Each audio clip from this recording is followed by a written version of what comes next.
మా ప్రాంతము కడప జిల్లాలో పసుపు తవ్వకాలు అయితే చేస్తున్నారు.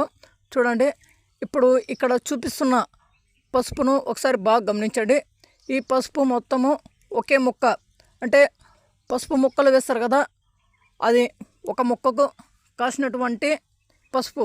చూడండి, దిగుబడి ఈ విధంగా అయితే ఉంది.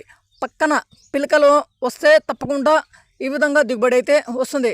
వీళ్ళందరూ రైతులు, మా నాన్న అలాగే మా ఇద్దరు అన్నలు, వీళ్ళైతే పసుపు అయితే పండిస్తున్నారు.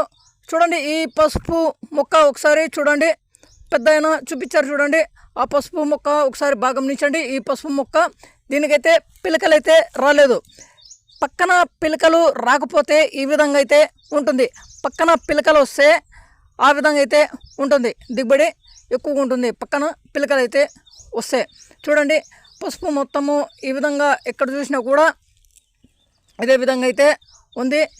ఇంకా ఎక్కడో ఒక పసుపు కొమ్ములు అక్కడక్కడ ఇంకా కాస్త దెబ్బ అయితే తినింది. ఒక 10% దెబ్బ తినను అనుకుంటాను. ఒకసారి చూసి గమనించి వస్తే ఈ విధంగా చూడండి, పసుపు తవ్వకాలు అయితే చేస్తున్నారు.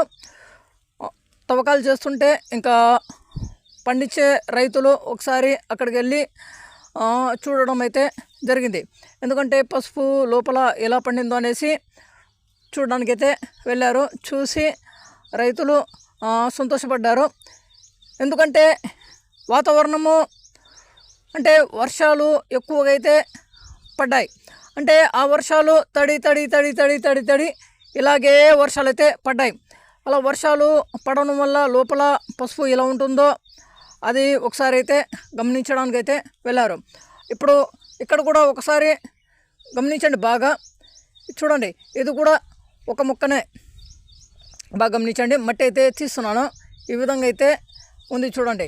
అంటే ఇంకా రేటు విషయంలో అయితే ఇంకా కొత్త పసుపు అయితే ఎవరు కూడా తీసుకెళ్ళలేదు. పాత పసుపు అయితే వెళ్తుంది. 9,500 నుండి 14,000 రూపాయల వరకు అయితే వెళ్తుందనేసి రైతు అయితే చెప్పారు. ఇప్పుడు చూసి ఇంకా ఇంకా మేము కూడా పసుపు తవ్వకాలు అయితే చేయాలి. ఆకులు అయితే కోసి పెట్టారు. మావి కూడా ఎలా ఉన్నాయో పసుపు మీకు చూపిస్తాను. చూడండి, ఈ విధంగా అయితే ఉంది పసుపు. చాలా అంటే చాలా బాగా పండింది. బాయ్.